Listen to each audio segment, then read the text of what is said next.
Boa noite a todos, sejam todos muito bem-vindos a mais uma reunião do Grupo de Estudos em Neurotrauma. Essa reunião ela é feita em associação com a Sociedade Mineira de Neurocirurgia, a Academia Brasileira de Neurocirurgia, a Sociedade Brasileira de Atendimento Integrado ao Trauma, e é uma reunião que acontece todas as terças-feiras, né? Então, se você ainda não é inscrito no nosso canal, se inscreva, Neurotrauma MG, você vai encontrar no YouTube e também no Instagram.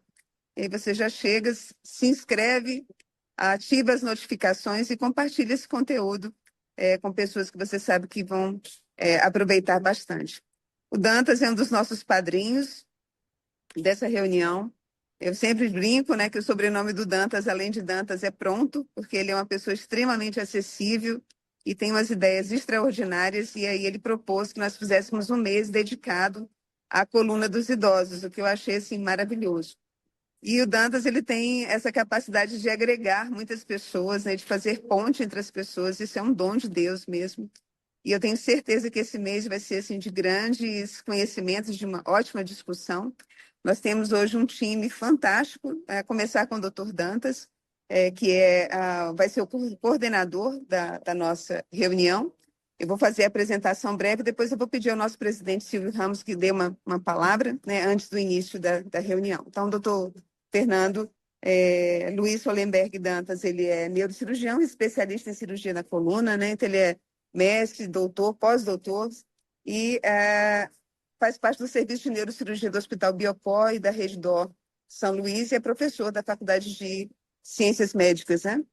Doutor Márcio Vinhal, ele é o nosso palestrante da noite, ele foi e é o meu preceptor eterno, né? Márcio é uma pessoa assim, de quem eu tenho muito orgulho e que brilha lá no Distrito Federal e em torno. Ele é membro titular da Sociedade Brasileira de Neurocirurgia e também da Sociedade Brasileira de Coluna, membro efetivo, né, e coordenador de serviço de coluna da Rede Dora em Brasília e diretor do Instituto Vértebra. O Márcio sempre foi elegante assim, tá, pessoal? Desde a época da residência, salvo quando ele ia para o bloco, o Márcio sempre andou nesse naipe aí para cima. Como moderador, nós temos também o Dr. Ronald Faria, que é uma pessoa de extrema relevância nacional e internacional, é neurocirurgião e cirurgião de coluna vertebral, especialista e professor de neuroanatomia da Universidade Federal da Paraíba. Como moderadora também nós temos a doutora Leane Souza Máximo Pereira, que é um prazer enorme, professora, termos você aqui conosco. Ela é professora e orientadora do programa de pós-graduação em Ciência da Saúde da Faculdade de Ciências Médicas, daqui de Minas, e ela é aposentada, né, da UFMG, como ela mesma falou. Ela é fisioterapeuta, especialista em gerontologia pela Associação Brasileira de Fisioterapia em Gerontologia. Tem mestrado e doutorado em Ciências Biológicas na UFMG.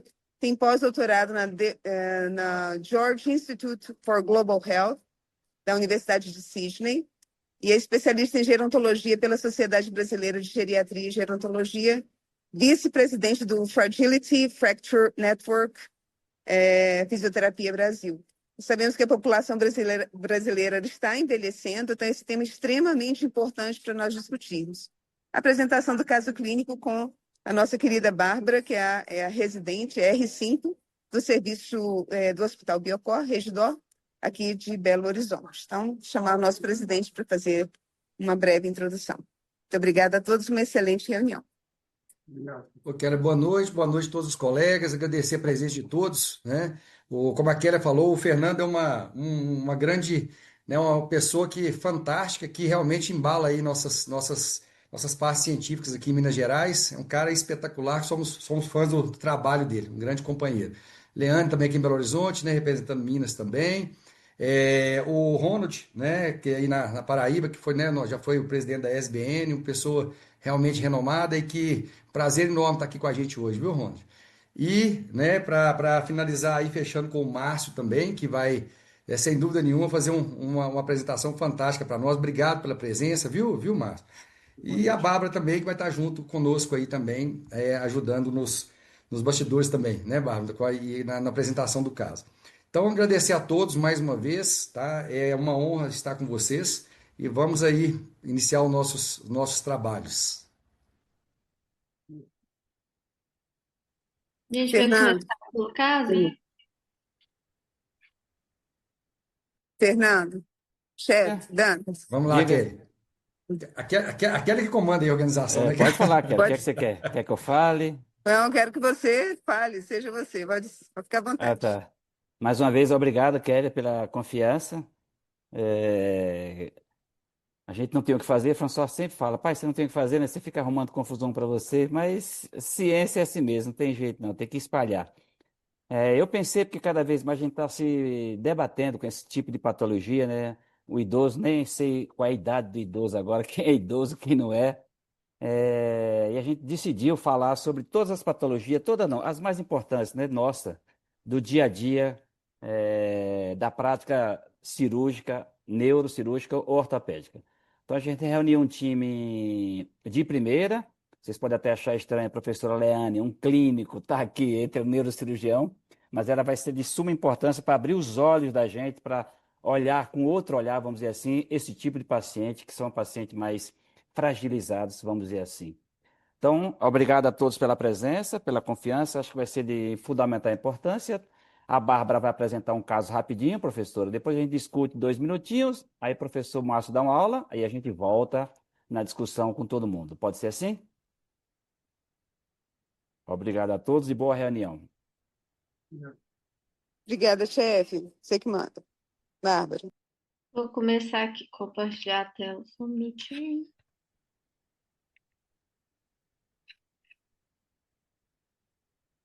Tá dando para ver direitinho? Tá, tá, Beleza, Bárbara. então Pode vamos começar. começar.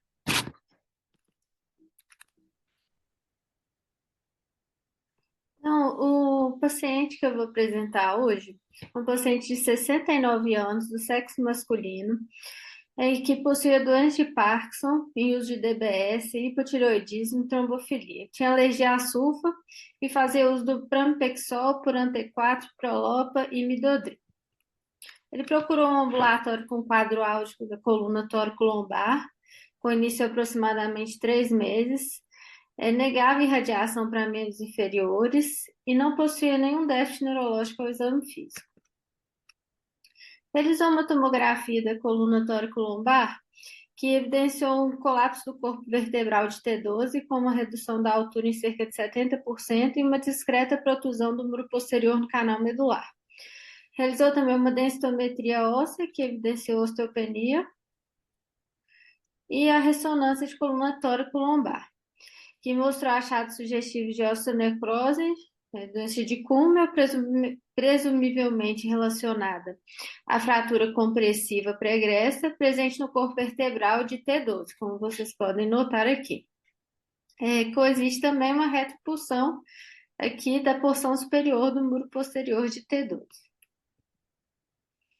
Aqui também trouxe o corte axial da ressonância para mostrar que, além dessa fratura, esse paciente ele já possuía aqui uma redução da musculatura paravertebral, uma lipossubstituição. E, diante desses dados, a gente pode considerar esse paciente, seguindo esse score aqui de fragilidade, um idoso frágil. E, seguindo esse algoritmo de avaliação para identificar a sarcopenia, é possível notar também que o nosso paciente, ele era um paciente sarcopênico. Eu não vou entrar aqui em detalhes, porque o nosso tempo é curto, então só para mostrar para vocês que o paciente se tratava de um idoso frágil, né? Então, qual que foi a conduta? Foi uma conduta conservadora, com órtese cirúrgica? Se foi cirúrgica, qual tipo de cirurgia que a gente resolveu fazer? Então, no primeiro momento, nós optamos pelo tratamento conservador. O paciente fez uso do Prolia e do colete, porém não tolerou. Retornou ao ambulatório com queixa, 2 meses depois, com queixa de refratariedade e piora da dor, e trouxe uma imagem de controle que evidenciou um aumento discreto do colapso vertebral. Aqui a tomografia, as duas tomografias, a do mês 4 e a do mês 6, mostrando um pequeno aumento de um exame para o outro aqui do colapso vertebral. Então, diante disso, qual foi a nossa conduta? Então, agora a gente vai passar para a aula e eu retorno para mostrar o que foi feito. Ronald, quer opinar? Márcio, pode falar. Já é para opinar sobre o caso agora? É rapidinho, né? E Só. aí, Ronald? É. Então, boa noite a todos, obrigado pelo convite. Obrigado à Sociedade Mineira, a Kélia, a Dantas, e parabenizar a Vinhal aí, que eu sei que essa aula vai ser muito boa. Vamos lá, então, ao caso. Um caso relativamente comum, né, no nosso dia a dia. Hoje eu já operei uma paciente com essa mesma condição. Os idosos estão cada vez mais caindo, né? A gente tem que pensar sempre na síndrome do desequilíbrio do idoso, a sarcopenia, que leva à fragilidade muscular e a musculatura frágil leva a cifose, leva a alteração do centro de gravidade, e idosos acima de 60 anos têm uma chance de queda de, hoje, em torno de 50%. Então, isso é muito alto, as quedas dos idosos, e que, na maioria das vezes, levam à fratura da região tóraco-lombar, por suas características biomecânicas próprias. As fraturas, o Márcio vai mostrar a classificação, né? A classificação da OSPAN específica para fraturas. O que eu vejo no caso é o seguinte: eu tenho um conceito hoje que a gente não se pode dar ao luxo de perder uma vértebra. Então, aquele conceito que havia de que a gente deveria esperar muito tempo, 30 dias, com tratamento conservador com colete, o que a gente tem visto na prática é que muitos pacientes acabam levando a colapso total da vértebra e você perdeu o timing de fazer alguma coisa.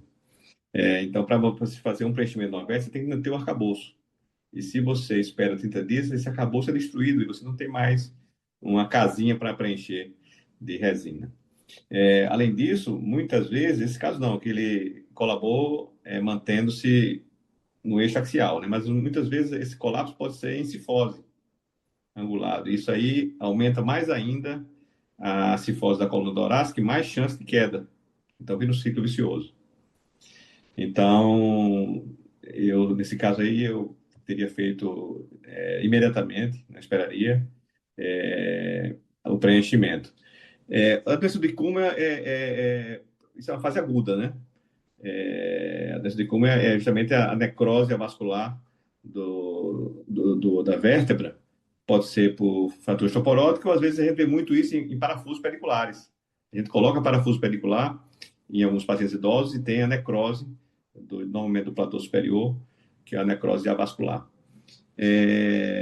Então, eu teria feito aí, no caso, uma vertebroplastia apenas, que o canal está livre, né? É uma fratura tipo 4, né? O F4. Eu faria aí um preenchimento com resina. Tá bom. Professor Leandro, quer falar agora ou quer deixar para depois? Não, eu posso falar agora. Peraí, deixa eu só abrir aqui a câmera. Bom, primeira coisa, boa noite a todos, né? Fernando me convidou aqui, a primeira coisa que ele falou é que ele não sabe quem são idosos, né? Então, Fernando, hoje em dia está difícil pela heterogeneidade do envelhecimento, né? Mas, segundo lá a Organização Mundial de Saúde, para países em desenvolvimento, 60, no caso nosso. 65 para aqueles países já desenvolvidos, que têm uma qualidade de vida maior, né? Mas no caso aqui, complementando aqui o Dr. Ronald falou, o envelhecimento já é uma realidade. 2050 nós vamos ter 2/3 dos leitos hospitalares ocupados por idosos.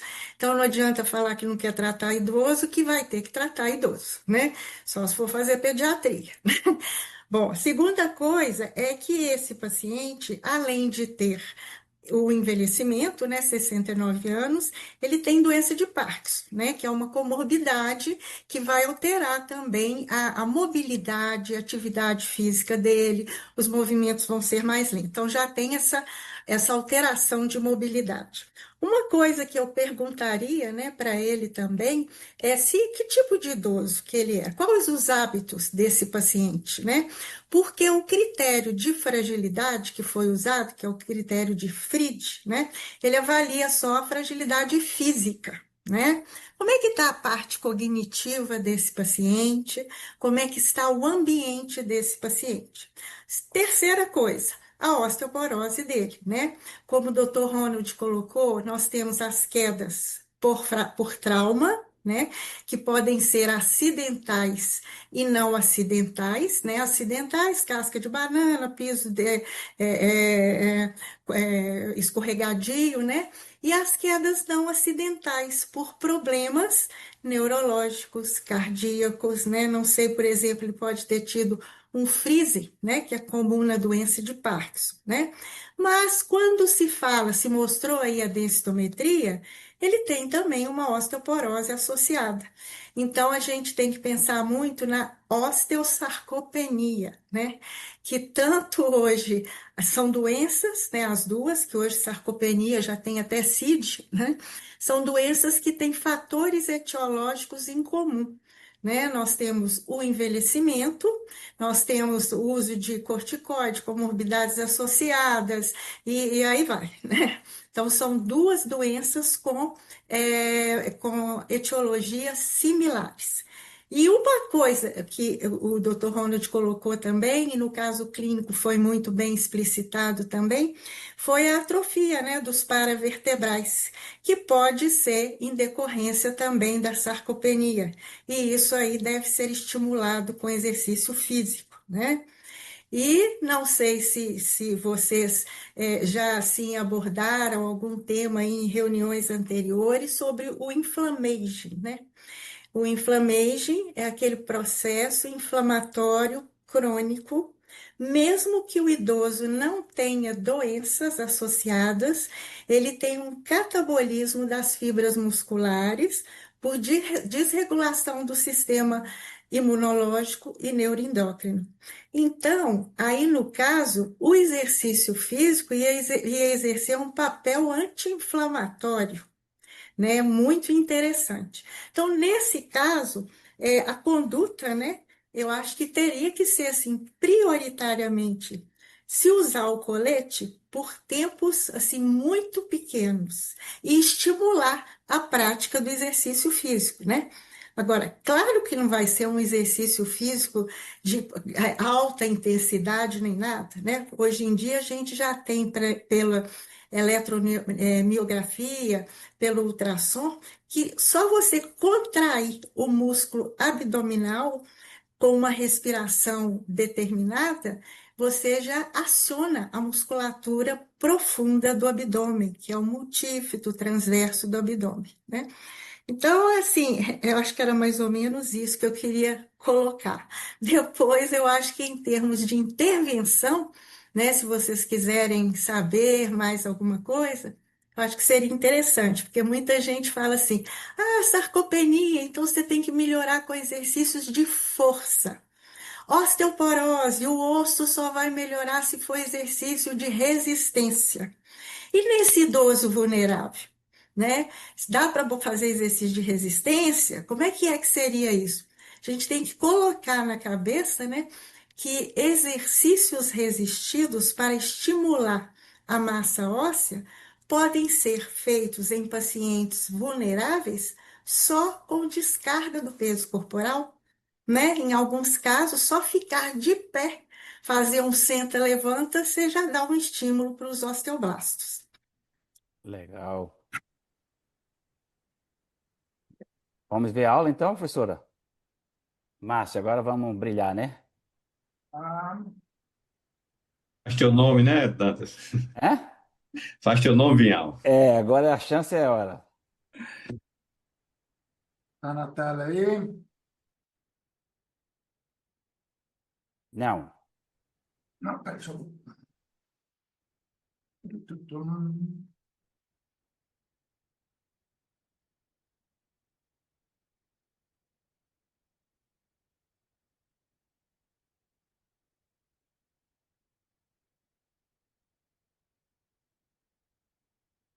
É com classificação, né? Vamos lá.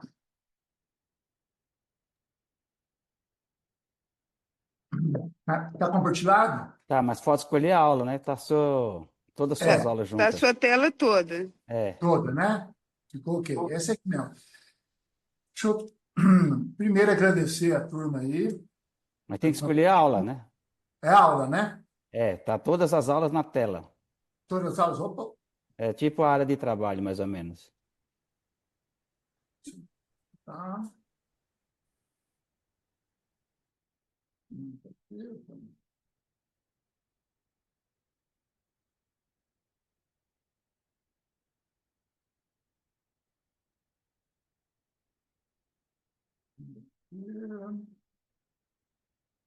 Tá a tela toda?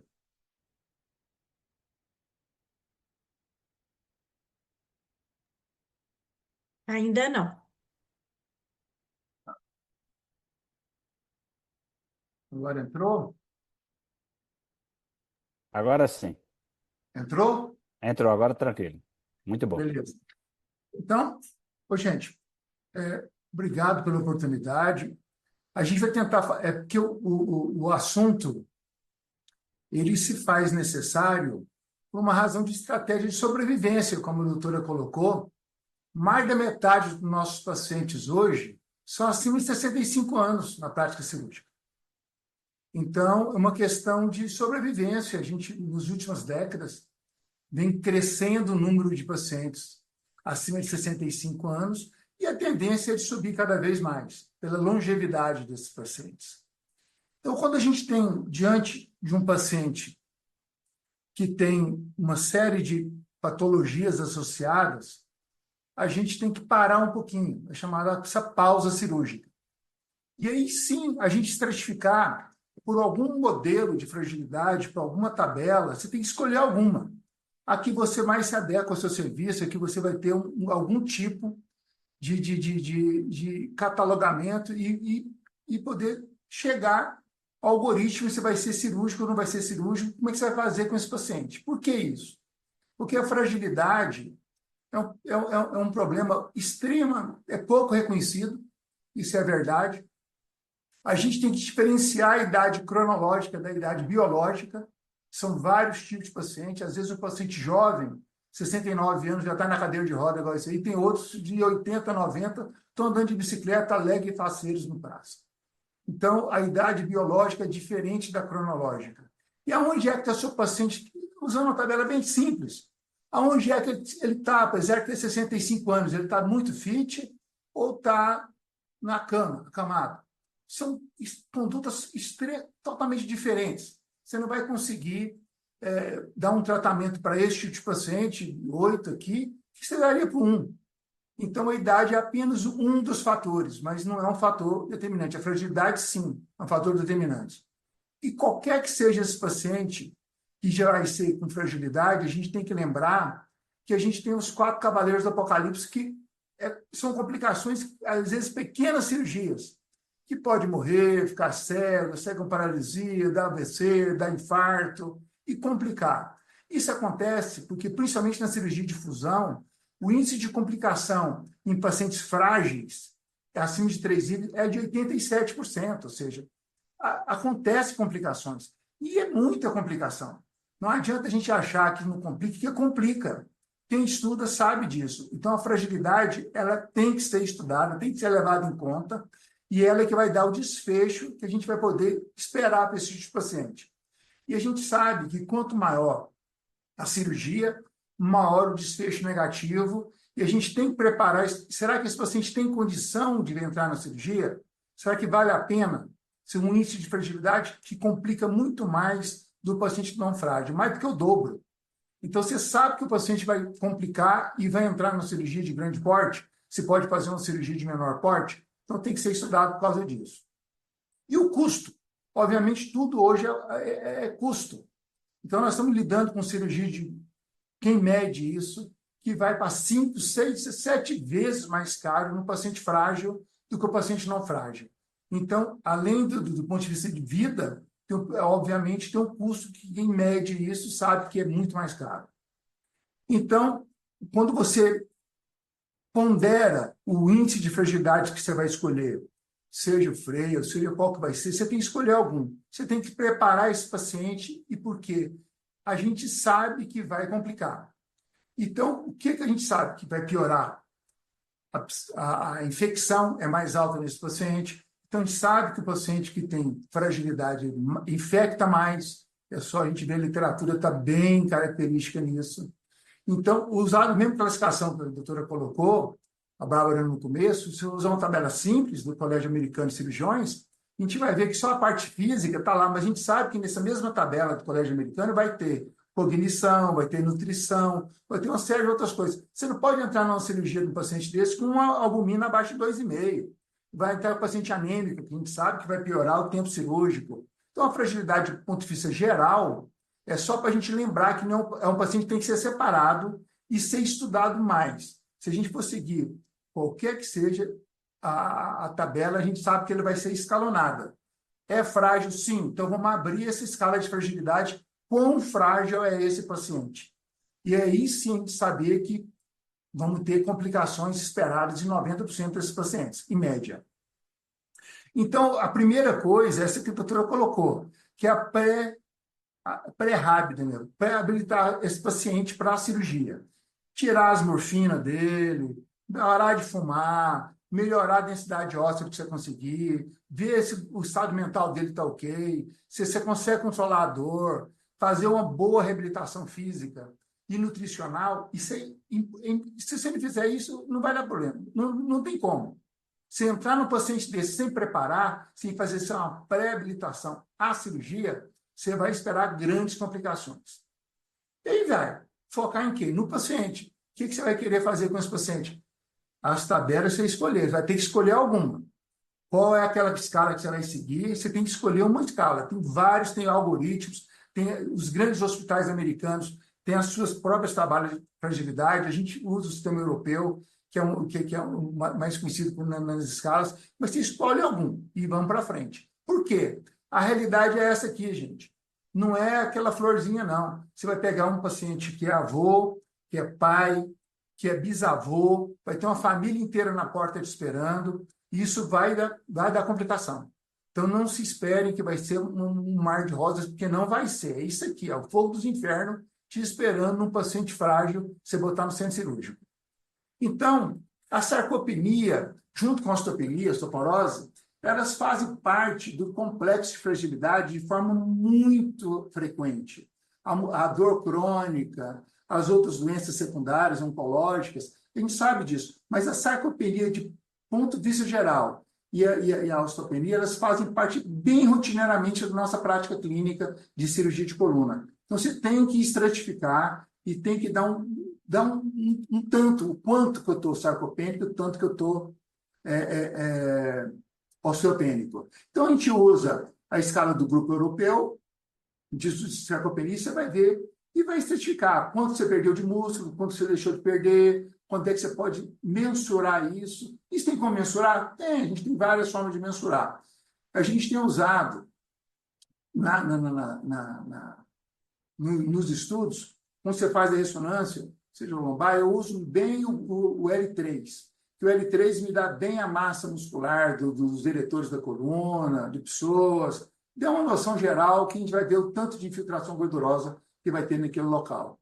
Então, a gente sabe que o paciente sarcopênico é muita coisa envolvida. Então, é um paciente que não consegue fazer uma dieta, ele vai ter deficiência de ingestão, vai usar um punhado de remédio que altera todo o metabolismo muscular desse paciente. Os hábitos de vida, normalmente vai ter muito excesso de álcool, principalmente nesses pacientes que ficam aposentados, que estão em casa, tem muito excesso de álcool, muito fumante, imobilização, principalmente pós-Covid, a gente viu isso, muita piora clínica, e os fatores normais que você não pode ter influenciar, que é a idade, deficiência hormonal, que muitas vezes o paciente tem uma doença secundária oncológica que não pode fazer reposição, e as comorbidades que tem intrínsecas à vida, que é diabetes, hipertenso e cardiopatas. Então, a gente sabe que quando você começa a estudar esses músculos, você começa a ver e começa a entender melhor quando você vê uma ressonância, não só olhar o tecido neural ou a coluna, o que está envolvendo aquela coluna, seja de pessoas, seja os músculos eletores da coluna, até para você distinguir o que você vai fazer com esse paciente depois. A gente tem as doenças que são da idade mesmo, que é a inflamação crônica do paciente, e tem as doenças associadas, que a gente pega muito, que tem a ver com a qualidade de vida e com a parte genética desse paciente. O paciente, às vezes, sarcopênico, porque tem a família dele é sarcopênica, todo mundo é magrinho, todo mundo é minhonzinho, que a gente fala, E tem aquele outro paciente que fez, às vezes, uma bariátrica, que tem uma doença associada, que acaba sendo uma doença associada para poder levar a isso. O que a gente mais estuda é as ressonâncias, principalmente a gente escolhe o nível L3 e faz o cálculo por ressonância, e a gente sabe que os pacientes que têm menos músculos vão ter uma maior complicação pós-operatória. A gente fala que a bateria do paciente de longevidade com qualidade é músculo. Pouco músculo, ele tem uma bateria fraca, ele está entrando na cirurgia ou qualquer procedimento com uma bateria fraca. A gente usa aquilo ali. E seguindo a escala de Gautillet, a gente vê que vai de grau 0 a grau 4 a infiltração gordurosa desses músculos, ou seja, a gordura não segura a coluna em pé. O que segura é músculo. Então, se o paciente está perdendo músculo e você já tem um diagnóstico, grau 3, grau 4, você vai esperar que esse paciente vai ter mais complicação pós-operatória. Então, o exercício com resistência, como a doutora colocou, como vai ser feito, precisa da parte de reabilitação com a gente para acompanhar. Ela é importantíssima. Sem reabilitar, o paciente sozinho em casa não vai fazer, porque cada um vai ter um limite de força que ele consegue atuar. Isso só o profissional da reabilitação que vai saber o limite dele. E ele vai ter os sensores dele funcionais que vão dizer se pode usar mais ou menos aquilo ali e vai trabalhar nos limites que vão ser selecionados de pessoa para pessoa. Então, quanto mais sarcopenia você tiver, mais dor, e quanto mais dor, mais sarcopenia. É um ciclo do mal. Aí você entra nisso e você tem que parar esse ciclo de alguma forma. E nisso, quando você perde músculo, começa a ter o quê? Começa a ter as deformidades de coluna. Porque o que segura o paciente ereto é a parte da musculatura paravertebral. A core, principalmente, na base aqui, mas a musculatura paravertebral, ela vem da bacia até na nuca. Se você perdeu o tendão que segura esse negócio aqui, ele vai ficar para frente, você vai começar a bater cifose, vai piorar a cifose, vai ter hiperlordose, ou vai ter um pescoço caído, você vai ter que compensar isso com a bacia, com o joelho, o paciente descompensado. Consequentemente, mais dor, mais complicação. Então, além da parte muscular, a gente já sabe que a primeira coisa que ele vai desbalancear. A outra coisa é que os eventos adversos em pacientes sarcopênicos é mais tempo de hospital e mais incidência de transfusão e abre os desfechos ruins com as complicações. Um paciente sarcopênico grave, com cirurgia de grande porte, é o mesmo porte de um transplante cardíaco. Se acha que um transplante cardíaco é complexo, uma cirurgia de grande porte, um paciente sarcopênico frágil, é o mesmo índice de complicação. Na cirurgia de estenose, mesma coisa, porque é fratura, mas tem estenose também, que a gente sabe que as cirurgias, aí sim tem um espaço muito bom para cirurgias minimamente invasivas. Você sabe que ele tem pouco músculo, se você conseguir fazer uma cirurgia com menos invasão, muito melhor. Você fazer uma microdescompressão, fazer uma vertebroplastia, fazer alguma coisa que você consiga lesar menos músculo, é o melhor dos mundos. Se você conseguir fazer isso, a gente é melhor. Quem sabe que o prognóstico é muito melhor, o resultado é muito melhor. Então, a prevalência em doença degenerativa de coluna em paciente sarcopênico piora. Por quê? Se você não tem uma estruturação daquela coluna, você começa a ver processos degenerativos vão piorar. Consequentemente, a formação de osteóptose, estenoses foraminais, estenose de canal vão piorar também. Então, a gente sabe que piora muito a sarcopenia nesses pacientes. Você vai fazer uma fusão num paciente que tem sarcopenia, você vai esperar a complicação, igual o Ronald colocou. Pode soltar parafuso, que não vai firmar. O osso, por si só, ele vai dar uma firmeza ali, mas ele precisa de alguma coisa para chegar até sangue naquela região toda ali. Não vai formar o calo ósseo. Você vai ter uma piora da fusão desses pacientes. A gente espera, quando vai fazer uma fusão, que haja formação de calo ósseo. No paciente sarcopênico, com certeza, ele vai ter outras doenças associadas que vai piorar isso. A doença gestacional também é piorada nos pacientes que têm sarcopenia. Por quê? Você fundiu aqui embaixo, está firme, mas lá em cima continua tudo solto, porque o músculo não está dando firmeza para aquela coluna.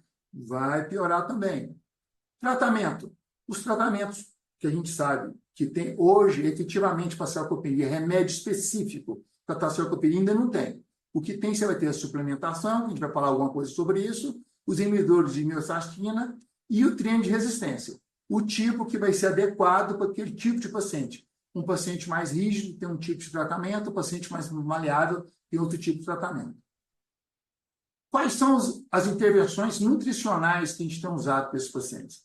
A gente tem usado a base mínima de reposição de proteína de 1,2 grama por quilo. Isso é importante porque a gente consome em média 0,8 grama por quilograma dia de proteína. A gente vai ter uma sarcopenia progressiva depois da menopausa ou andropausa. Então, normalmente a gente faz essa suplementação proteica depois do treino físico, melhorando esse treinamento de resistência de acordo com as necessidades individuais de cada um, e a gente melhora, então, com a reposição de proteína. Outra coisa que temos utilizado muito é a leucina, que você vai, normalmente nos whey protein da vida, você tem a leucina já associada, se não tiver, tome-se a leucina também como fator de suplementação para esses pacientes também melhorarem a sua condição física, que melhora a formação muscular, também ajuda. O ômega 3 também tem usado, tem até escala para medir ômega 3, o pessoal da nutrologia trabalha bem com isso, de fazer reposição, associar esses ácidos graxos na suplementação alimentar, na dose de 4 gramas por dia, que é a dose básica para manter esses pacientes, tem uma série de benefícios também em literatura descritos. A creatina, que o pessoal tem medo, o paciente não tem insuficiência renal. Inclusive, quem tem insuficiência renal vai se ajustar com a sua hemodiálise para usar a creatina, que melhora também essa constituição bioquímica do osso, que ela é muito importante, na dose de 3 a 5 gramas por dia. É óbvio que você vai acompanhar a creatinina desse paciente, vai subir um pouquinho no começo, vai poder ajustar também a creatina. A leucina, como eu disse anteriormente, melhora, a gente vê como suplemento hoje na UTI ou nos pacientes que estão fazendo home care, os nutrólogos já estão associando também a leucina já nas suas dietas excepcionais, que melhora a condição química desse osso, desse músculo, para quando você tem intervenção de reabilitação, você tem uma condição um pouquinho melhor. Tem algumas drogas sendo estudadas, a gente vê falar em literatura, a gente tem várias drogas sendo estudadas, todas em fase 2, 3 de estudo. Até hoje, a gente não tem nada que ainda melhore especificamente para sarcopenia, diferente da osteopenia. Sarcopenia. O hipogonadismo é muito frequentemente associado nesses pacientes. A gente sabe que a testosterona, principalmente, melhora a massa muscular. Se o paciente não tem nenhuma restrição oncológica de reposição e tiver um hipogonadismo, vai ser associado. A gente vê a nutrologia associando com o uso de testosterona nas dietas de impacto para poder melhorar a condição física desse paciente. E a gente sabe que a testosterona ela também só vai ativar se tiver exercício. O paciente só tomar, vai só aumentar o lipidograma dele, vai ficar pior e ainda vai ter melhora. A gente sabe que os estudos que tem associados, eles são associados com a estimulação muscular desses pacientes. Até hoje, então, nós não temos nenhuma droga clinicamente relevante que vai melhorar a performance. Olha só a diferença. Uma coisa é melhorar a condição do músculo. Uma outra coisa é você fazer reabilitação. Então, todas essas drogas aqui, que são usadas de hormônio de crescimento, estrogênio, DEA, tudo isso aqui está sendo utilizado, mas nenhuma delas melhora a performance. Não há evidência científica de aumento de performance para isso, por enquanto. Pode até aumentar a massa muscular, mas não aumenta a performance. Então, o mais importante para a gente poder lembrar da sarcopenia, para a gente lembrar que as cirurgias minimamente invasivas têm local, as intervenções minimamente, elas são bem aceitas, principalmente se o paciente tiver pouca massa muscular, mas que sirva de alarme para você saber que esse paciente tem tudo para complicar. Colocar isso em mente, que é um paciente frágil, um paciente sarcopênico, é um paciente que vai complicar.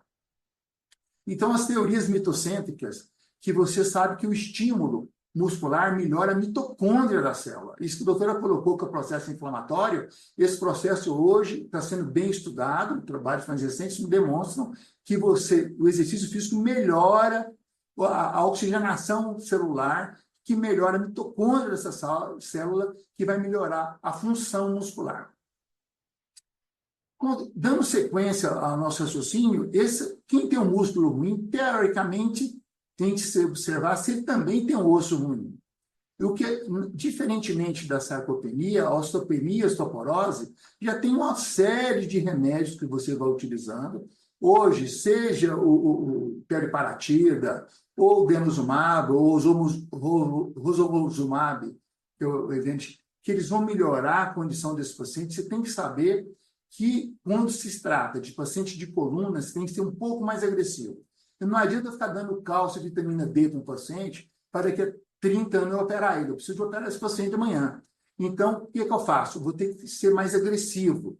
Então, eu vou ter que utilizar, na literatura hoje, o pessoal, principalmente o japonês, o coreano, utiliza de forma radical mesmo, já começa com teriparatida o mais rápido possível, como a doutora Bárbara colocou no começo, e tem paciente hoje que está fazendo associação de ou denosumab ou o Evenity, porque para poder melhorar a condição óssea. Porque não adianta você botar um parafuso no osso igual desse jeito aqui, ó, vai soltar. Não adianta.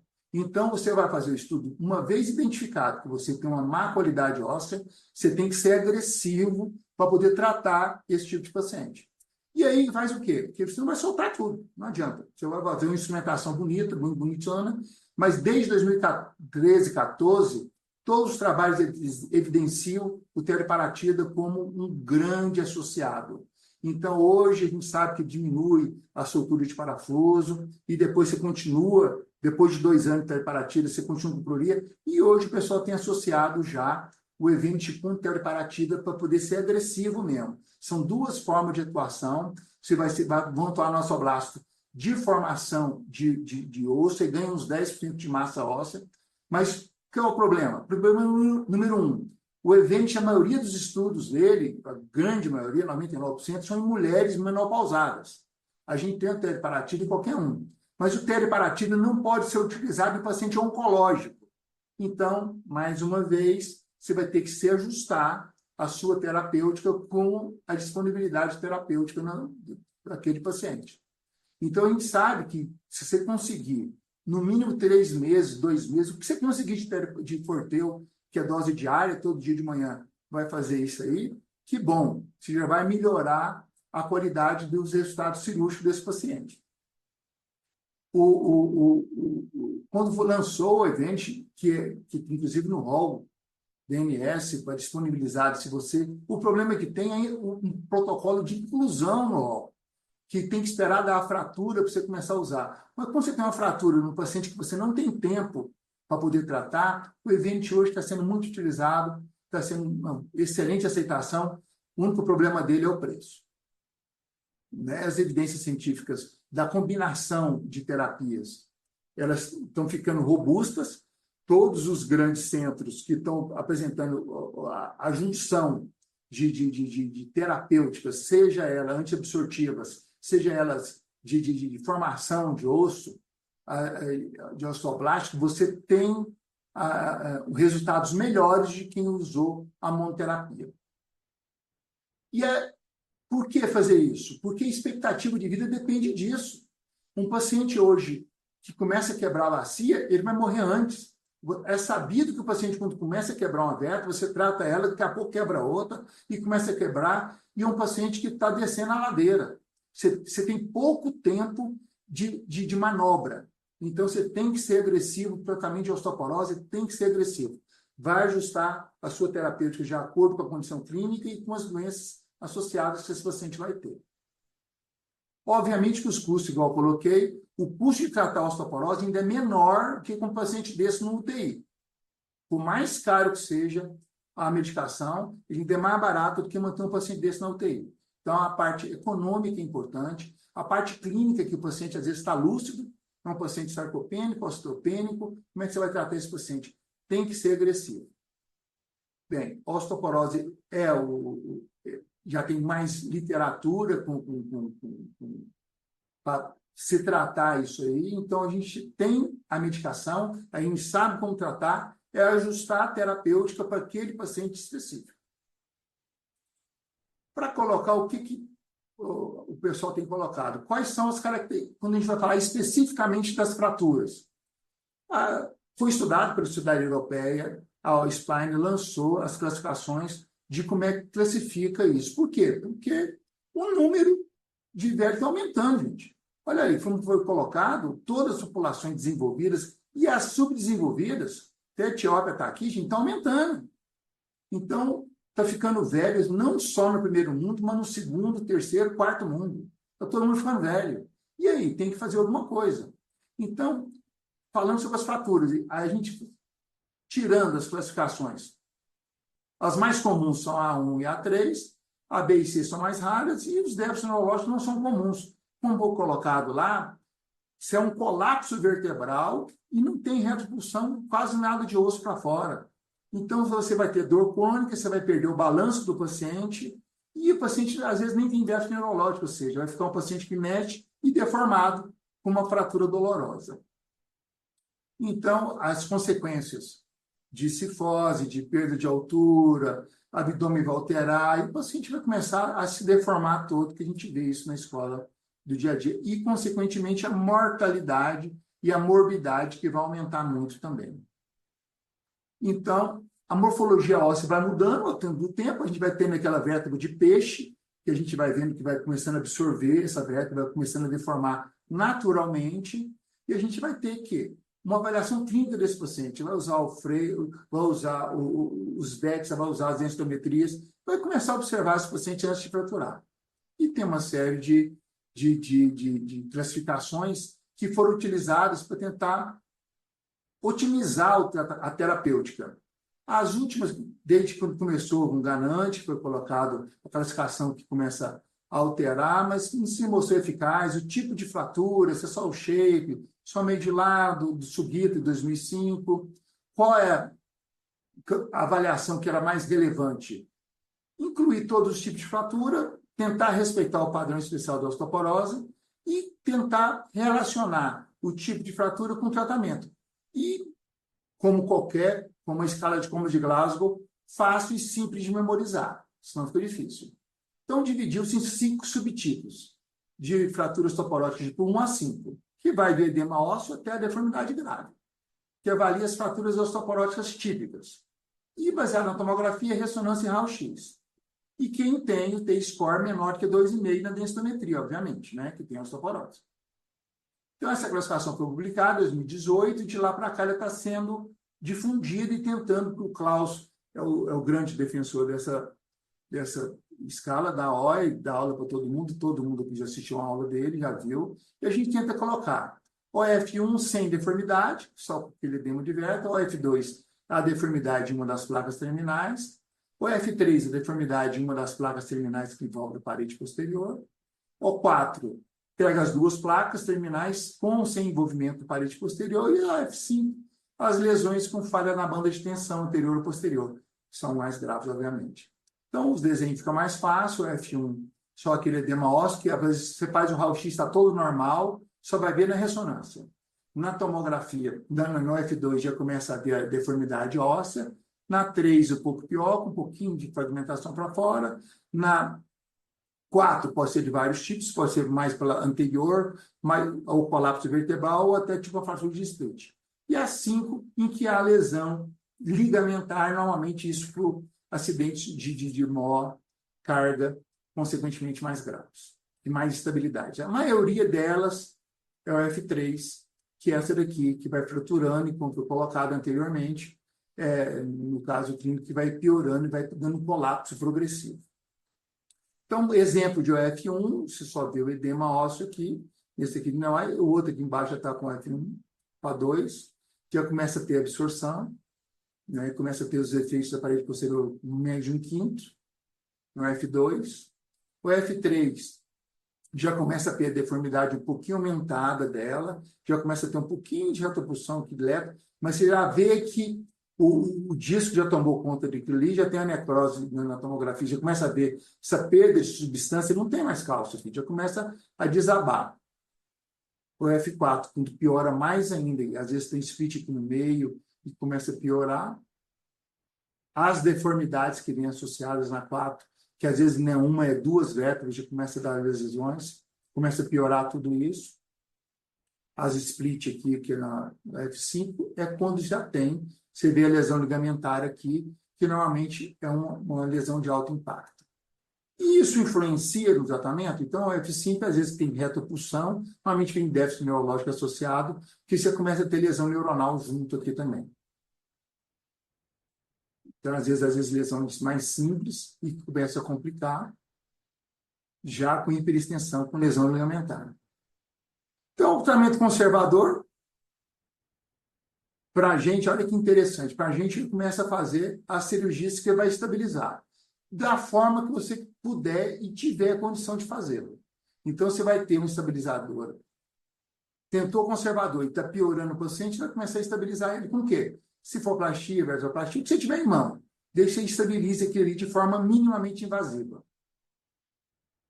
O F1, o 2 e o 3, a vertoplastia resolve muito bem. Tem gente que no F3 e 4 pode associar ou não. Parafusos fenestrados, começa a ter inclusão de cimento por esses parafusos para dar uma pega melhor, associado com vertebroplastia, naquela vértebra do meio, que não vai segurar nada.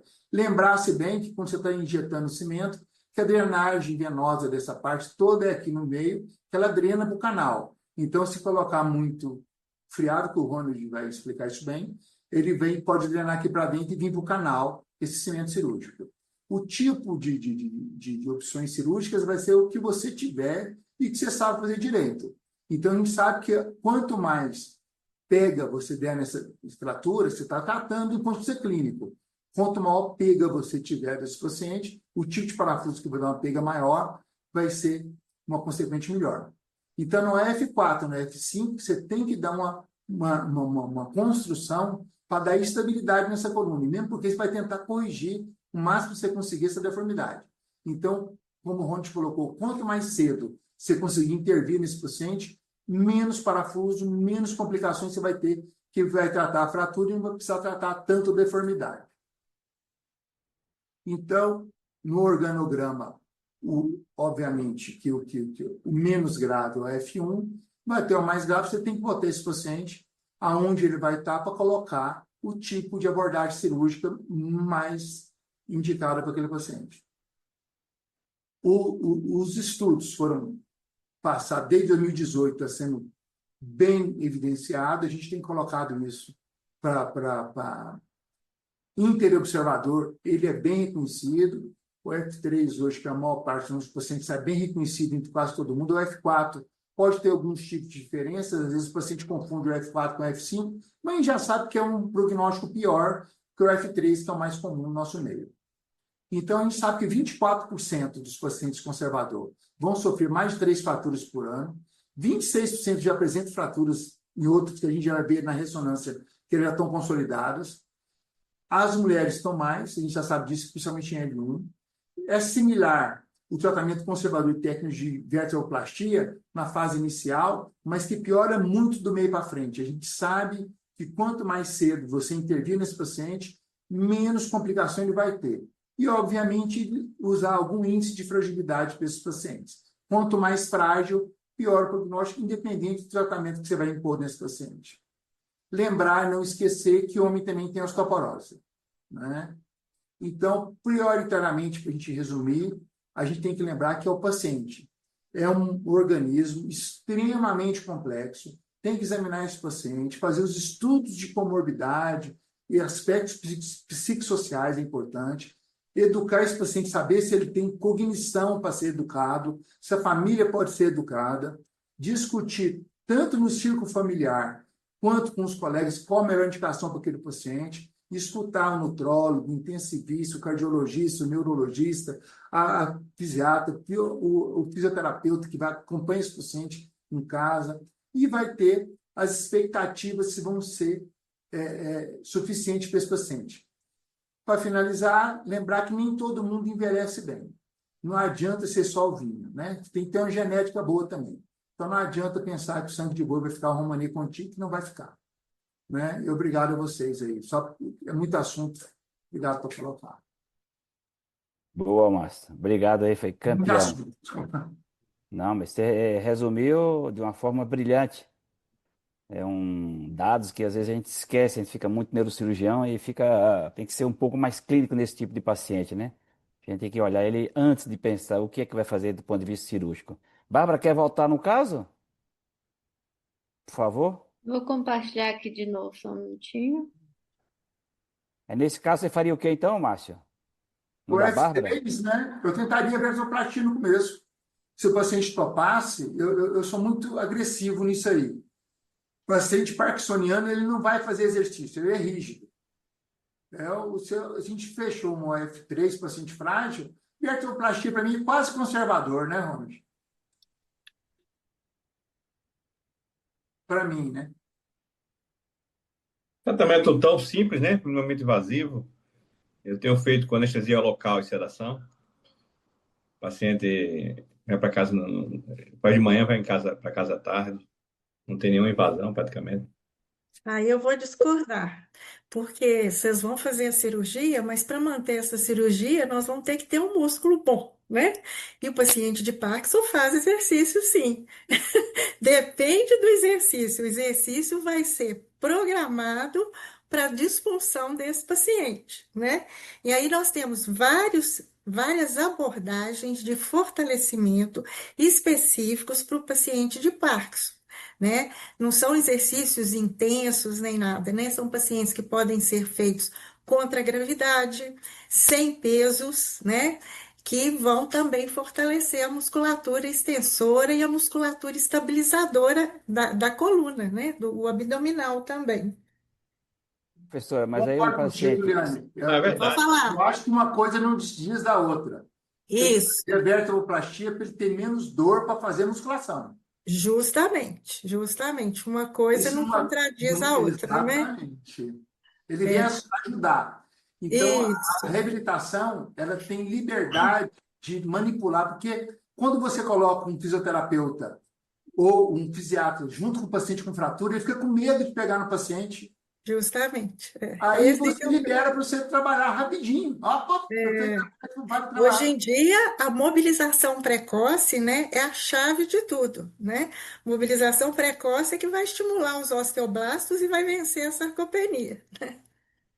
E quando Professora, você falou aí, Márcio, muito bem, né, sobre toda essa abordagem, né, e eu represento aqui no Brasil a Fragility Fracture Network, que é uma entidade da Suíça, que justamente chama atenção não só pelas quedas, né, mas para as fraturas por fragilidade, né? E aí eles colocam o seguinte, que está acontecendo essas fraturas osteoporóticas mesmo com essa quantidade de medicamento aí para osteoporose, mesmo os mais agressivos. Mas o que que eles colocam? Que a primeira fratura é um evento sentinela, igual você falou, vai acontecer outras fraturas. Mas o que que acontece com o cirurgião?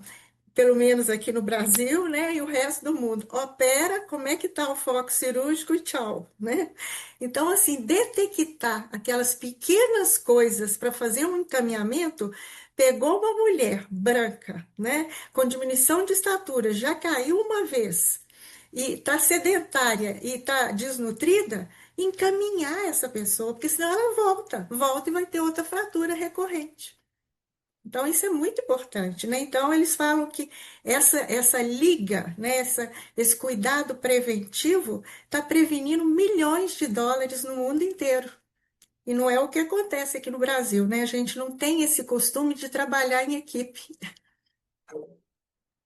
é essa Mas, grande doutora, falha. essa educação continuada sobre esses temas está acontecendo recentemente de forma mais intensa na neurocirurgia, na cirurgia de Ótimo. coluna. Eu vejo com os meus residentes, eu digo, olha, osteoporose e mieloma múltiplo, todo cirurgião de coluna tem a obrigação de saber profundamente, porque são justamente as duas patologias que mais se relacionam, principalmente em pacientes idosos, né, com o nosso dia a dia cirúrgico. Então, você vê, Márcio aí falou né, do Evenity com uma certa até propriedade, né? Não é, você vê que as aulas não são mais superficiais como antigamente, quando a gente dizia que devia se tratar a osteoporose, lato sensu, sem especificar. Então, esses conhecimentos mais refinados, a gente está tendo isso, está fazendo essa educação continuada na neurocirurgia, justamente para que a gente não pense apenas só no paciente que é cirúrgico, só no parafuso, só na verteplastia, mas pense no paciente como um todo. Boa, nós temos até reumatologista assistindo nossa aula, viu? Nós estamos, é muito chique também, professora, nossa mãe. Mas como fazer exercício físico, professora, nesse paciente com fratura que não quis operar previamente? Vamos supor. Esse medo que o Ronald falou e o Márcio também. Paciente que teve medo de operar, que não quer. Não quis operar, está com a fratura, como mobilizar esse paciente? Tá, dependendo da fratura, a gente nem mobiliza. É aquela coisa, tem que fazer a cirurgia mesmo, né? Ótimo, Mas é a confiança, né? E os ótimo, exercícios específicos. Por ótimo. exemplo, um exercício de estabilização lombopélvica é com respiração. O paciente em decúbito dorsal, o que ele vai fazer? Inspira, expira e tenta puxar o abdômen, encontrar o umbigo na maca. Ele está estimulando isso, estudos mostrando pela eletromiografia que ele está estimulando o transverso do abdômen, o multífito e o paravertebral. Então, assim, Legal. para cada caso tem um, né?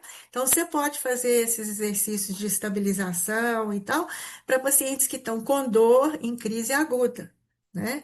Para Ótimo, depois ir convencendo devagarzinho a ter que ir para a cirurgia, né? Porque tem, ótimo, dependendo do tipo de fratura, não vai ter jeito. ótimo. Bárbara, quer completar o caso? Vou concluir aqui então. Então, qual que foi a nossa conduta? Só para relembrar, nosso paciente tinha 69 anos, tinha doença de Parkinson como comorbidade, procurou um ambulatório com quadro áudio colunatório lombar, realizou a tomografia computadorizada que mostrou um colapso do corpo vertebral de T12 com uma redução da altura em cerca de 70%, realizou também ressonância coluna torácica e lombar, que evidenciou uma lipossubstituição da musculatura paravertebral, além da necrose avascular na vértebra de T12, realizou uma densitometria óssea que evidenciou osteopenia. Primeiramente, foi feito um tratamento conservador com prolicolete, o paciente não tolerou, ele retornou com um quadro de piora do colapso da vértebra T12, além de cifose segmentar e uma dor mecânica.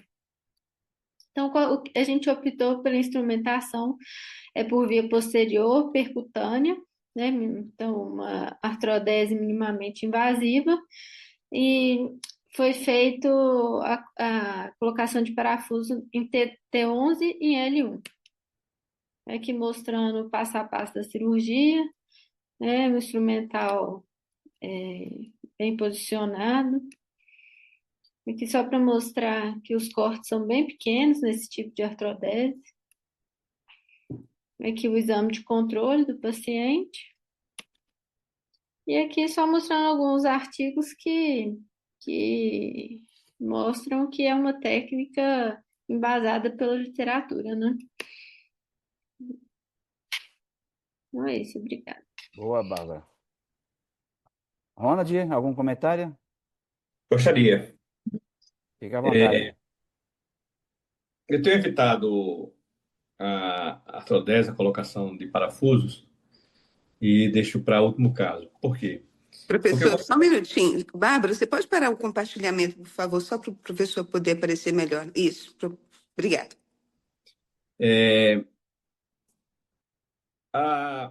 O preenchimento na vertoplastia ou na cefaloplastia, ele é um procedimento que preserva a articulação. Então, ele não vai fixar articulações. E qual a importância de isso não acontecer?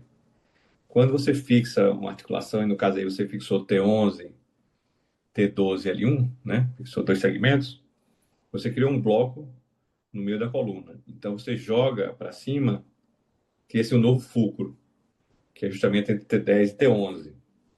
E esse fulcro fica muito vulnerável, é uma vértebra mais frágil, né, já osteoporótica, num blocão, e ela vai se articular em cima de T11, e a chance de ter a doença do nível adjacente aí, né, o PDK, é maior. Então, a cirurgia de vertoplastia, ela preserva a mobilidade e você não tem essa questão desse bloco. você vai continuar tendo mobilidade nas facetas, né? Especialmente na articulação.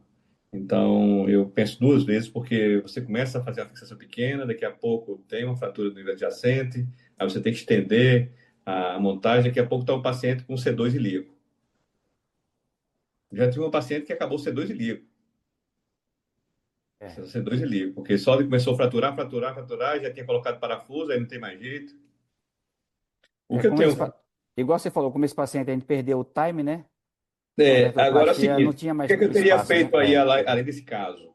Já que perdeu o time e teve que colocar parafuso, por isso que eu estou falando, é importante saber a hora de indicar. O que eu teria feito aí era uma vertebroplastia de proteção. Eu preencho com resina a vértebra de cima, e eu fortaleço ela, e eu jogo o fulcro para cima. Entendeu?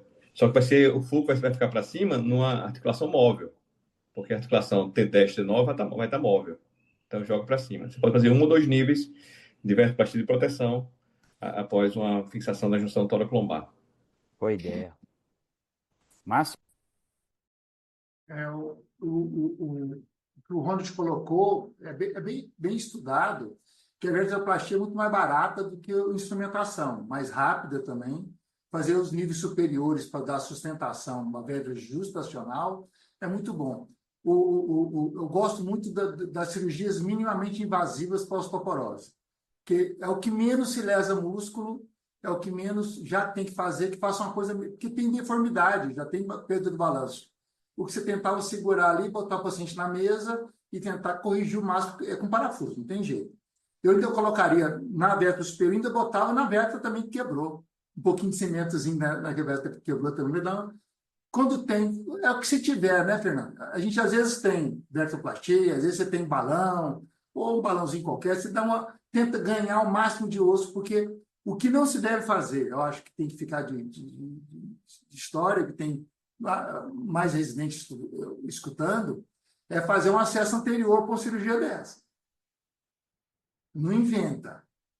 Ainda Prenúncio da mais morte abrir anunciada. diafragma no paciente parkinsoniano para fazer uma cirurgia anterior. Então, que fique bem claro, cirurgia, estou falando minimamente invasiva, seja vertoplastia, parafuso, não me abre essa barriga não, pelo amor de Deus, depois não fecha.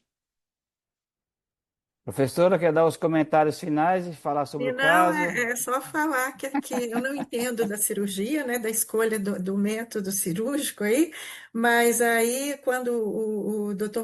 Ronald falou aí, em termos biomecânicos, né, professor, a vertebroplastia, né, seria mais interessante para a reabilitação desse paciente do que uma fixação da coluna, né? Lembrando que esse paciente vai ter fraturas por fragilidade, né? Porque ele não caiu nem nada, é um paciente vulnerável, como foi falado, tem osteopenia, né? E o impacto dessa fixação em termos biomecânicos, da marcha dele, da postura, também vai ser influenciado, né? Eu acho que isso é importante, né? Mas depois disso tudo aí, ninguém mandou para fisioterapia, não? Não encaminharam para fisioterapia para fazer a reabilitação do paciente, não? É junto, doutora, pelo amor de Deus. Ó, Ah, tem que fazer Primeiro esse dia dois, encaminhamento, que senão volta, volta. reumatologista, fisioterapeuta, pai de Graças a santo, Deus. padre, todo mundo Tem junto. todo mundo, benzedeira, todo mundo, né? Todo Porque mundo junto. senão não dá, viu? Ronald, quer dar uma mensagem final? Só fazer uma pergunta, professora Nelly.